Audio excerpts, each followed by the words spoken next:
नमस्कार। कॉलेज के online platform पर आप सभी का स्वागत है। आज हम बीए बीएड फोर्थ ईयर की क्लास पढ़ेंगे। बीए बीएड फोर्थ ईयर ये बच्चों, और इसमें जो अपना टॉपिक चल रहा है वो है 1857 की क्रांति के बाद के किसान विद्रोह, यानी 1857 की क्रांति के बाद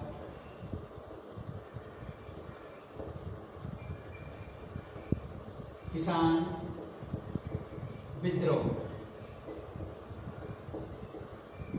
और यह जो अपना टॉपिक चल रहा है यह इसकी तीसरी कक्षा है और पार्ट थर्ड।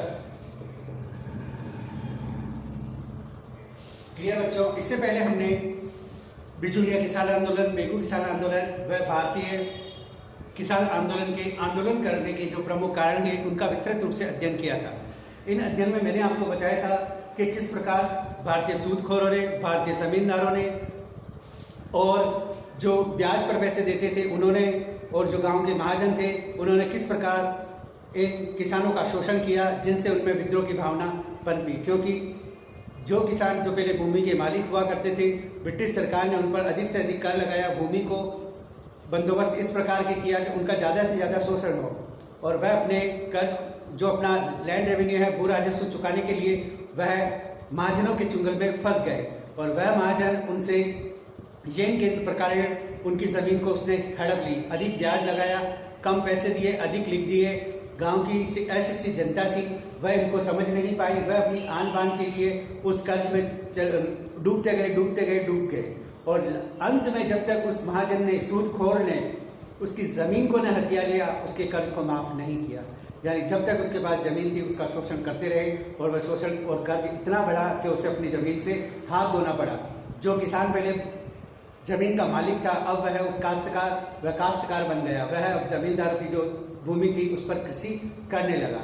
साथ ही ब्रिटिश सरकार ने ऐसी कानून व्यवस्था बनाई, ये जो कृषि करने वाले थे, जो न्याय व्यवस्था के लिए अगर पुलिस के पास जाते तो पुलिस उनसे मिली हुई थी महाजनों से, और महाजनों से ही न्याय व्यवस्था भी उसी के प्रकार की थी। यानी वह पैसे देकर अपने हक में न्याय को परिवर्तित करवा देते थे। अतः यह कटु सत्य था कि ब्रिटिश सरकार ने भारतीयों का इतना शोषण किया कि वॉरेन हेस्टिंग्स ने आदि जो लेखक थे, जो गवर्नर थे भारत में आकर उन्होंने देखा कि भारतीय किसानों की, दस्तकारों की हड्डियाँ बंगाल के खुली मैदानों में विरंजित हो रही है, यानी इतनी फैली हुई है, गिद्ध उनकी हड्डियों को चाट चुके थे। इस प्रकार महामारी, प्रकोप, प्राकृतिक आपदाएं उन पर आ गिरी, जिससे वह बच नहीं पाए और अकाल ही काल के ग्रास बन गए। यानी इस प्रकार की जो औद्योगिक नीति थी उनकी, दस्तकारों को, हस्तशिल्पियों का विनाश कर दिया और किसानों को विद्रोह करने के लिए उन्होंने उतारू कर दिया। और जब जब ये किसान विद्रोह हुए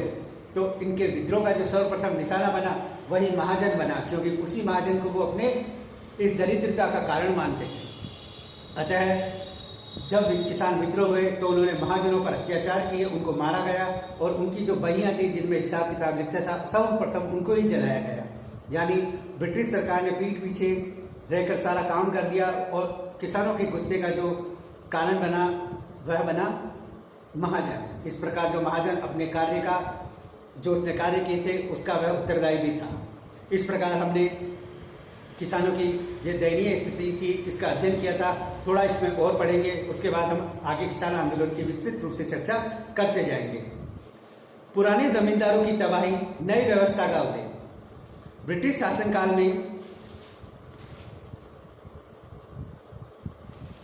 ब्रिटिश शासनकाल के कुछ पिछले दशकों में बंगाल तथा मद्रास के पुराने जमींदार तबाह हो गए। यानी ब्रिटिश तथा बंगाल के जो पुराने जमींदार थे वह ब्रिटिश शासनकाल में तबाह हो गए।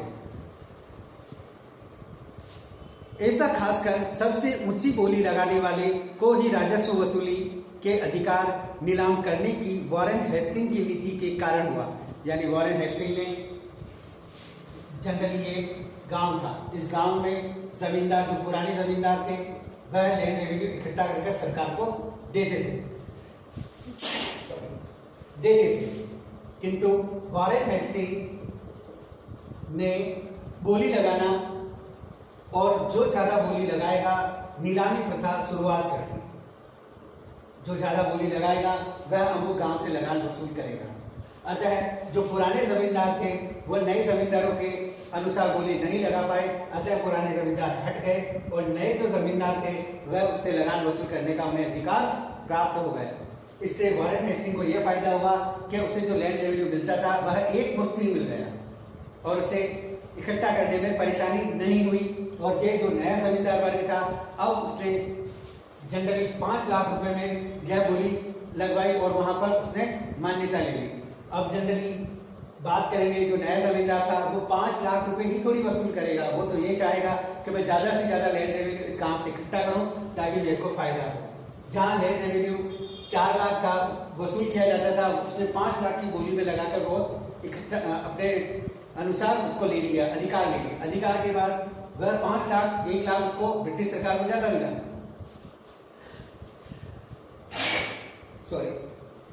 ज़्यादा मिला तो उसको तो 1 लाख का फायदा हो गया।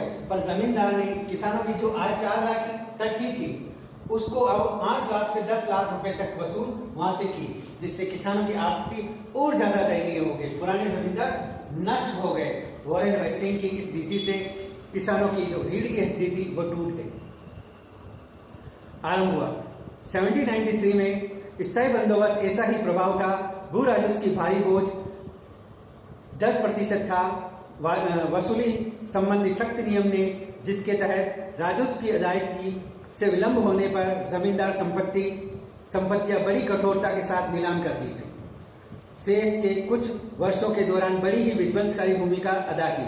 बंगाल में अनेक बड़े बड़े जमींदार तबाह हो गए, यानी जो बड़े बड़े जमींदार थे वो भी तबाह हो गए। उनसे भी तो लैंड रेवेन्यू में लगान वसूल किया जाएगा, उनके पास भी खेत थे। अपने जमींदारी अधिकारों को बेचने को मजबूर हो गए। वह अपने जमींदारी के जो अधिकार थे उनको तक बेच दिया। बंगाल की लगभग आधी भू संपत्ति पुराने जमींदारों के हाथ से निकलकर सौदागरों तथा धनी वर्गों के पास जा चुकी थी। यानी जो बंगाल के पुराने जमींदार थे उनके जो अधिकार थे वह उनसे दूर हो गए। पुराने जमींदार गांवों में रहते थे और रैयतों के प्रति कुछ नरमी दिखाने की परंपरा रही थी। यानी जो पुराने जमींदार थे वो किसानों के साथ गांव में ही रहते थे, अतः वह उनके प्रति नरमी भी अपनाते थे। पर नया जमींदार उनसे कोई मतलब नहीं था।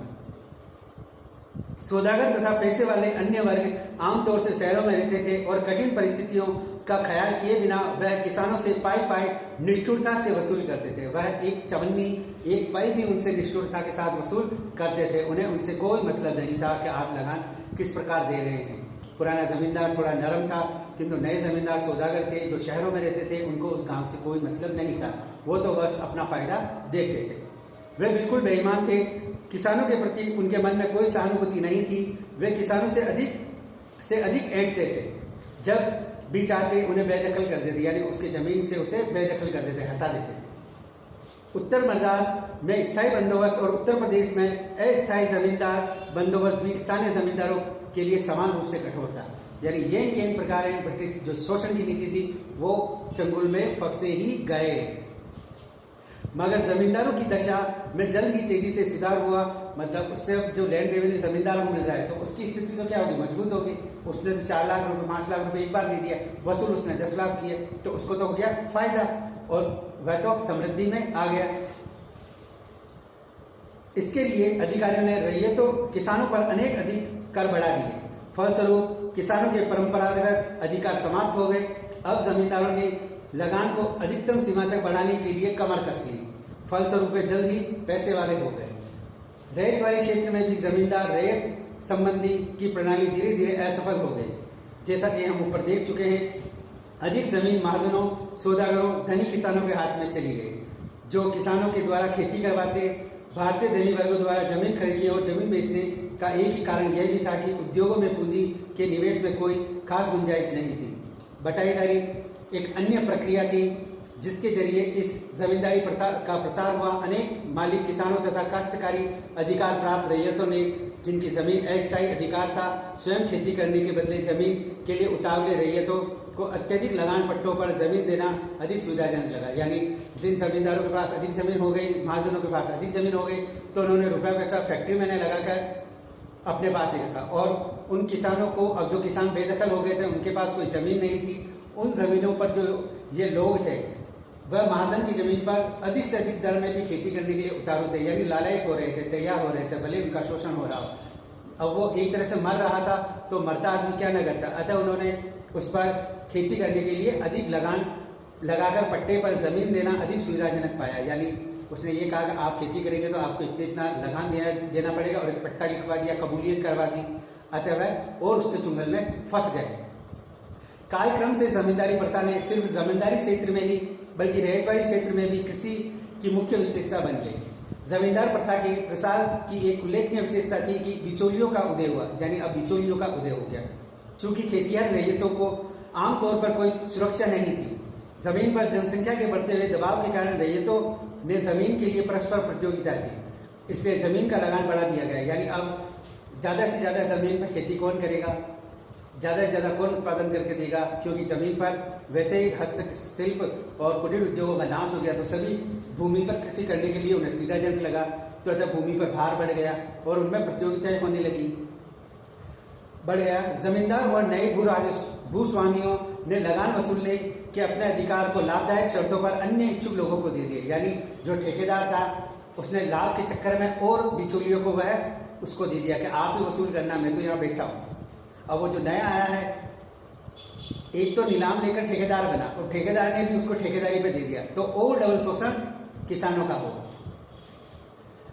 इच्छुक दे दिया। मगर लगान बढ़ने के साथ ही भाड़े पर जमीन लेने वाले जमीन संबंधी अपने अधिकारों को भी किराए पर लगा दिया। अतः इस प्रक्रिया की एक श्रृंखला बन गई, जिससे वास्तविक किसान तथा सरकार के बीच लगान पाने वाले उनके बिचौलिए आ गए। किसानों बंगाल में कुछ स्थितियों उनकी संख्या 50 तक पहुंच गई। ऐसा है खेतीकार किसानों की दशा, जिन्हें अंतों अथवा उच्च अधिकारियों के झुंडों को असहनीय बोझ उठाना था, इतनी खराब थी कि उनकी कल्पना भी नहीं की जा सकती। यानी जो शोषक, जो पीसू थे, उनका खून चूस रहे थे, उनका वजन उठा रहे थे, उनके जो ऐशो आराम है, उनकी ज़िंदगी को जीने में ये लोग सहायता दे रहे थे अपना खून पसीना बहाकर, और उनकी हालत इतनी दयनीय थी कि उसकी कल्पना करना भी कल्पना से परे है। उनमें से अनेकों की हालत तो गुलामों जैसी थी। जमींदार तथा भूस्वामियों के उदय तथा फलने फूलने का एक अत्यंत नुकसानदेह परिणाम था स्वतंत्रता के लिए भारतीय संघर्ष के दौरान उनकी राजनीतिक भूमिका। संक्षिप्त राज्यों के राजाओं के साथ वे विदेशी शासकों के मध्य राजनीतिक समर्थक बन गए तथा उन्हें उदयमान राष्ट्रीय आंदोलन का विरोध किया। यानी ये जो नया जमींदार वर्ग था, ये बने रहना चाहता था, क्योंकि उनके द्वारा शोषण किया जा रहा था, अतः वह पिछलग्गू बन गए ब्रिटिश सरकार के। और वो जो शासक, जो ब्रिटिश पिछलग्गू था, उनका भी उन्होंने सपोर्ट किया, और जो राष्ट्रवादी प्रवृत्तियों को बल मिल रहा था, उनको भी इन्होंने दबाने में अपनी महत्वपूर्ण भूमिका निभाई थी, समर्थक बन गए। उन्होंने उदयमान राष्ट्रीय आंदोलन का विरोध किया, यह महसूस कर कि उनका अस्तित्व ब्रिटिश सरकार के शासन के कारण ही है। यानी उन्होंने ये महसूस कर लिया था कि हमारा जो अस्तित्व है वो ब्रिटिश शासन के कारण ही है। उन्होंने ब्रिटिश सरकार को सदा बनाए रखने के लिए जी तोड़ कोशिश की। यानी ब्रिटिश सरकार को बनाए रखने के लिए उन्होंने जी तोड़ कोशिश की। कृषि पर जनसंख्या के बढ़ते हुए दबाव, भू राजस्व अत्यधिक निर्धारण, जमींदारी प्रथा के पनपने, बढ़ती ऋणग्रस्तता और किसानों की बढ़ती दरिद्रता के फलस्वरूप भारतीय कृषि गतिहीन होने लगी, यहाँ तक कि उसका अपकर्ष भी होने लगा। यानी भारतीय कृषि की उन्नति को तो छोड़ो, अपकर्ष की ओर प्रस्थान कर गई। फलस्वरूप प्रति एकड़ पैदावार बहुत कम होने लगी। 1901 से 1939 के बीच 14% की इसमें कमी आई, यानी उत्पादन पर इसका प्रभाव पड़ा। कृषि पर जनसंख्या के बढ़ते दबाव तथा बिचौलिए की बढ़ती हुई जनसंख्या के कारण जमीन ने छोटे छोटे टुकड़ों में बांट गई, बल्कि उसका अपखंडन भी हो गया। जमीन इतने टुकड़ों में बढ़ गई कि उसमें अधिकांश अपने जोतने वालों का भरण पोषण भी नहीं कर पा रही थी। यानी इतने छोटे छोटे टुकड़े हो गए कि वह अपने जो जोत रहा है उसका भी वह पेट नहीं भर पाए।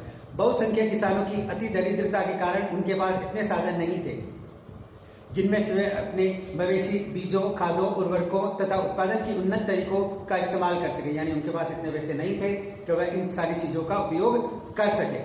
सरकार और जमींदार दोनों द्वारा चूसे जाने वाले किसानों को कृषि में सुधार लाने की कोई प्रेरणा नहीं थी। यानी जो ये सरकार थी, जमींदार थे, ये भी उनके लिए कोई अच्छा काम नहीं कर रहे थे, उनको प्रेरणा नहीं दे रहे थे। आखिरकार जिस जमीन पर वह खेती करता वह पहले ही अपनी संपत्ति होती, यानी जिस पर वह खेती करता था वह उसकी संपत्ति नहीं होती थी। और कृषि में सुधारों के कारण जो भी फायदा होता उसका अधिकांश दूरस्थ जमींदारों और महाजनों का गिरोह ले लेता। जमीन के उपविभाजन तथा अपखंडन ने भी सुधारों को मुश्किल बना दिया। इस प्रकार जमीन के अपकर्ष उपखंडन ने भी कृषि में उन्नति को पीछे धकेल दिया।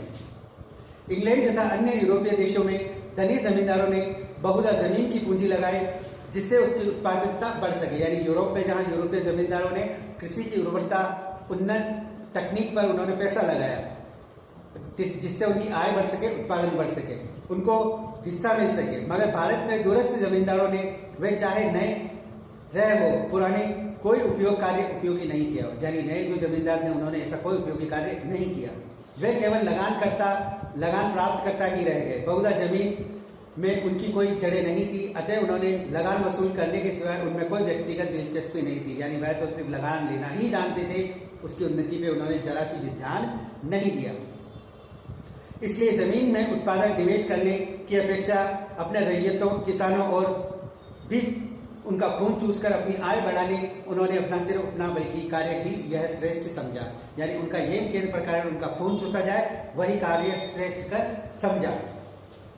सरकार कृषि के क्षेत्र और आधुनिकीकरण में सहायता कर सकती थी, मगर सरकार ने अपने ऊपर इस प्रकार का कोई जिम्मेदारी स्वीकार नहीं की। यानी सरकार ने तो एक बार ठेके पे दे दी ब्रिटिश सरकार ने, और सरकार उन्नति कर सकती थी पर उसने भी कोई ठेका नहीं लिया, इस प्रकार की कोई व्यवस्था नहीं की, इनकार कर दिया। ब्रिटिश भारत की वित्तीय व्यवस्था की यह विशेषता थी कि कराधान का मुख्य बोझ किसानों के कंधों पर पड़ा। सरकार ने उस पर उसका एक छोटा सा हिस्सा ही खर्च किया। किसान और कृषि की अवहेलना का एक उदाहरण यह था कि लोक कार्य और कृषि सुधार की उपेक्षा भारत सरकार ने 1905 में रेलवे पर 3 अरब 60 करोड़ रुपए से अधिक खर्च कर दिए। यानी भारतीयों का खून चूसने के लिए उन्होंने भारतीय रेल पर 3 अरब 60 करोड़ रुपए खर्च कर दिए, ताकि जिससे इन किसानों का और ज़्यादा शोषण हो सके। कृषि की उन्नति पर उन्होंने तनिक भी ध्यान नहीं दिया। यानी कैसे चूसा जाए इस बात को वह देख रहे थे, कृषि में किस प्रकार इनका शोषण कर उनका खून चूस ले, बस वही बात उनके मन में थी और उन्होंने वही किया। न कोई तकनीक, न कोई सिंचाई के साधन, बस ये इन प्रकार उनका शोषण, और फसलें भी वही उगाई जाएगी जो ब्रिटिश जो उद्योग है उनके लिए लाभदायक होगी। इस प्रकार हम देखते हैं कि भारत की जो स्वतंत्रता मिली है वो वाकई में ही सलाम है उन लोगों को जिन्होंने इस स्वतंत्रता के लिए लड़ाई लड़ी, क्योंकि इस तरह का शोषण अगर अभी तक होता तो मान के चलो भारत जो इस समय फल रहा फूल रहा है वह नहीं हो पाता। शोषण की ऐसी एक अटल कहानी का उन्होंने अंत किया। जो चल रही जो चक्र था उस चक्र को तोड़ा। इसीलिए उन वीर सपूतों को, उन स्वतंत्रता सेनानियों को सहृदय से नमन, जिन्होंने इस जो इसी कुरीति, कुनीति, कुन्याय आदि को उन्होंने उनके विरुद्ध हथियार उठाए और अपने जान की परवाह किए बगैर लड़ाई लड़ी और देश को स्वतंत्र कराया। क्योंकि इसमें हम पढ़ते हैं कि देश के जो लोग थे उनका ब्रिटिश सरकार किस प्रकार शोषण कर रही थी। मारने के लिए तनिक भी समय नहीं लगाती थी, सीधी गोली मार देती, तोपों से उड़ा देती, जनसंख्या समाप्त कर दी, अकाल, महामारी, प्लेग आदि पड़े, किंतु ब्रिटिश सरकार ने तनिक भी ध्यान नहीं दिया। ध्यान किसकी ओर दिया? रेलवे का विस्तारीकरण हो ताकि इनका ज़्यादा से ज़्यादा इनका शोषण किया जाए, खर्च कर दिए। मगर उसी दौरान सिंचाई पर 50 करोड़ रुपए से भी कम खर्च किया, यानी 3 अरब 60 करोड़, और यहाँ 50 करोड़ से भी कम खर्च किए, वो भी लाने ले जाने में उनके साधनों के लिए खर्च किए। रेलवे की मांग ब्रिटिश व्यवसायी कर रहे थे, यानी ये मांग भी ब्रिटिश व्यवसायी कर रहे थे ताकि उन्हें जल्दी से जल्दी कच्चा माल प्राप्त हो, जबकि सिंचाई से करोड़ों भारतीय किसानों का भला हो सकता था। यानी कुछ व्यापारी मांग कर रहे थे तो उसके लिए अनाप शनाप खर्च कर दिया, और जहाँ किसान जो ज़्यादा थे उनके लिए कुछ भी खर्च नाम मात्र का किया गया, भला होता रहा। तो भी सिंचाई ही एक ऐसा क्षेत्र था जिसमें सरकार ने आगे और से कुछ कदम बढ़ाए हैं। ऐसे समय में जब सारे संसार में कृषि को आधुनिक बनाया जा रहा था तथा कृषि के क्षेत्र में क्रांतिकारी परिवर्तन लाए जा रहे थे, भारतीय कृषि टेक्नोलॉजी की दृष्टि में निश्चल बनी हुई थी। यानी भारत में इस टेक्नोलॉजी की कोई आवश्यकता नहीं थी, शांत बने हुए थे सबके सब ब्रिटिश। उन्होंने शायद ही किसी आधुनिक मशीन का इस्तेमाल हो रहा था। सबसे खराब बात यह थी कि साधारण उपकरण भी सदियों पुराने थे, यानी उनके जो साधारण उपकरण थे वो भी सदियों पुराने थे। यानी छोटा सा जो हल था वही था, न किसी प्रकार की कोई आधुनिक मशीन थी जिससे वह खेती कर सके। उनके पास जो साधन थे वो सदियों से चले आ रहे थे, नई तकनीक से उन्हें कोई मतलब नहीं था। उदाहरण के लिए 1951 में केवल 9,30,000 लोहे के हल इस्तेमाल किए गए थे। यानी 9,30,000 हल ही लोहे के किए गए थे, जबकि काठ के हलों की संख्या 3 करोड़ थी। यानी जो काठ के हल थे, लकड़ी के हल थे, उनकी संख्या बहुत ज़्यादा है। तो इससे हम पता लगा सकते हैं कि उन्होंने इसकी तरफ बिल्कुल भी ध्यान नहीं दिया। 3 करोड़ 18 लाख थी, यानी लकड़ी से ही जमीन को खोदा जाता था और फसल उगाई जाती थी। पुरानी तकनीकें ही जो सदियों से चली आ रही थी, उनका उपयोग किया गया था। लोहे के हल नाम मात्र के, जो उनकी संख्या में 9,30,000 थे, वहीं लकड़ी के हल 3 करोड़ 18 लाख थे। अजैव उर्वरकों का प्रयोग बिल्कुल भी नहीं था, यानी जो रासायनिक उर्वरक थे उनका प्रयोग भी बिल्कुल नहीं किया गया था। जबकि अधिकांश पशु खाद, पशुओं के जो मलमूत्र से निकली हुई जो है, उनसे ही खाद का उपयोग किया जा सकता था। उर्वरकों का उपयोग नहीं किया जा सकता, जिससे क्या है कि उत्पादन की क्षमता बढ़े, किंतु ऐसा कोई उपयोग नहीं किया गया। पशु खाद में उदाहरण के लिए गोबर, मल, मवेशियों की हड्डियां आदि बर्बाद हो जाती थी। 1922-1923 के कुल फसल वाली जमीन के केवल 1.9% में ही उन्नत बीज का प्रयोग किया जाता था, वह भी ब्रिटिश साहित्य में ही थी। 1938-1939 में यह प्रतिशत बढ़कर केवल 11% पर पहुंचा। इतना ही नहीं, कृषि शिक्षा पूर्णतः उपेक्षित थी, यानी कृषि जो शिक्षा थी वह पूर्णतः उपेक्षित थी, यानी नए नए तरीके क्या होने चाहिए, ऐसी कोई भी बात उन्होंने नहीं की। 1939 में पूरे भारत में केवल 6 कृषि कॉलेज थे, जिनमें सिर्फ 1306 विद्यार्थी पढ़ते थे। यानी कॉलेज कितने? 6 कृषि कॉलेज। पढ़ने वाले कितने? मात्र 1306। यानी अब वो क्या उद्धार करेंगे, क्या डेवलपमेंट करेंगे? और बढ़ाने चाहिए थे, पर नहीं बढ़ाए। पढ़ते थे। बंगाल, बिहार, उड़ीसा और सिंध में एक भी कृषि कॉलेज नहीं थे। जो बड़े बड़े जो इलाके थे, वहाँ पे तो कोई कृषि कॉलेज ही नहीं थी। स्वाध्याय के जरिए सुधार लाने में भी किसान समर्थ नहीं थे, यानी किसान भी इतने पढ़े लिखे नहीं थे, तो स्वाध्याय करके उनमें डेवलपमेंट नहीं कर सकते थे। ग्रामीण क्षेत्रों में प्राथमिक शिक्षा का, यहाँ तक कि साक्षरता तक का कुछ प्रसार नहीं हुआ था। यानी ग्रामीण क्षेत्रों में इस जो नए नए तकनीकों का जो प्रसार है वो बिल्कुल भी नहीं हुआ था। यानी शिक्षा वही पुरातनपंथी चल रही थी, नई शिक्षा से उनका कोई मतलब नहीं था। आधुनिक उद्योगों का विकास 19वीं सदी के उत्तरार्ध में की महत्वपूर्ण घटना मशीनों के बड़े पैमानों पर निर्धारित उद्योगों की स्थापना थी, यानी नए उद्योगों की स्थापना की जाने लगी। भारत में मशीन युग का प्रारंभ हुआ जब 19वीं सदी के छठे दशक में सूती, कपड़ा, जूट, कोयला, खान उद्योगों की स्थापना हुई। पहली कपड़ा मिल 1853 में कावस जी नानाभाई ने बंबई में शुरू की और पहली जूट मिल 1855 में रिसरा, बंगाल में स्थापित की गई। इन उद्योगों के विस्तार धीरे धीरे समग्र मगर सतत रूप से हुआ। इनका उद्योगों का विस्तारीकरण धीरे धीरे पर सतत रूप से हुआ। 1879 में भारत में 56 सूती कपड़ा मिलें थी, जिनमें लगभग 43,000 लोग काम करते थे। 1882 में 20 जूट मिलें थी, जो अधिकतर बंगाल में थी और उनमें लगभग 20,000 लोग काम करते थे। 1905 तक भारत में 206 सूती मिलें हो गई थी, इनमें करीब 1,96,000 लोग काम कर रहे थे। 1901 में 36 से भी अधिक मिलें थी, जिनमें करीब 1,50,000 लोग काम करने लगे। कोयला खान उद्योग में 1906 में करीब 1 लाख लोगों को रोजगार मिला। अन्य यांत्रिक उद्योग जो 19वीं सदी के उत्तरार्ध में 20वीं सदी के शुरू में विकसित हुए, उनमें कपास की ओटाई तथा दवाने, चावल, आटे, इमरती लकड़ी की मिलें, चर्स, शोधनालय, ऊनी कपड़े के कारखाने, कागज और चीनी की मिलें, लोहा और इस्पात के कारखाने, नमक, अबरक, सोरे जैसे खनिज उद्योग थे। 20वीं सदी के चौथे दशक में सीमेंट, कागज, दिया सलाई, चीनी और शीशा उद्योग विकसित हुए, मगर सब उद्योग अवरुद्ध विकास धीरे धीरे हुआ। अधिकतर भारतीय उद्योगों पर ब्रिटिश भूमि और पूंजी का स्वामित्व या नियंत्रण था। विदेशी पूंजीपति भारतीय उद्योगों से मुनाफा कमाने की संभावनाओं के कारण उनकी ओर आकर्षित हुए, यानी इन उद्योगों को लगाकर वे ज़्यादा से ज़्यादा धन कमाने चाहते थे, इसलिए वे उनकी ओर आकर्षित हुए। विदेशी पूंजीपति भारतीय उद्योगों से ऊंचे मुनाफे की संभावनाओं के कारण उनकी ओर आकर्षित हुए। श्रम अत्यंत सस्ता था, कच्चे माल तुरंत सस्ती दरों पर उपलब्ध थे और अनेक वस्तुएं भारत में उसके पड़ोसियों ने बाजार उपलब्ध कराया। चाय, जूट, मैग्नीज आदि अनेक उत्पादन भारतीय उत्पादन के लिए सारे संसार में बना बाजार था। दूसरी ओर अपने देश से विदेशी पूंजीपतियों को लाभप्रद निवेश के अवसर कम मिल रहे थे। उस समय औपनिवेशिक सरकार और उसके अधिकारी सभी प्रकार की सहायता तथा रियायतें देने को तैयार थे।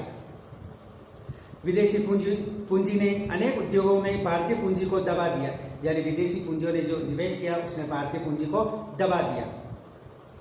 केवल सूती कपड़ा उद्योग ने प्रारंभ में भारतीयों का बहुत बड़ा हिस्सा था। 20वीं सदी के चौथे दशक में चीनी उद्योग का विकास हुआ। भारतीयों ने किया। भारतीयों ने पूंजीपतियों को प्रारंभ से ही ब्रिटिश मैनेजिंग एजेंसी और ब्रिटिश बैंकों की ताकत के खिलाफ संघर्ष करना पड़ा। किसी भी उद्यम के क्षेत्र में प्रवेश करने के लिए भारतीय व्यवसायों को उस समय के प्रबल ब्रिटिश मैनेजिंग एजेंसियों के सामने झुकना पड़ा था।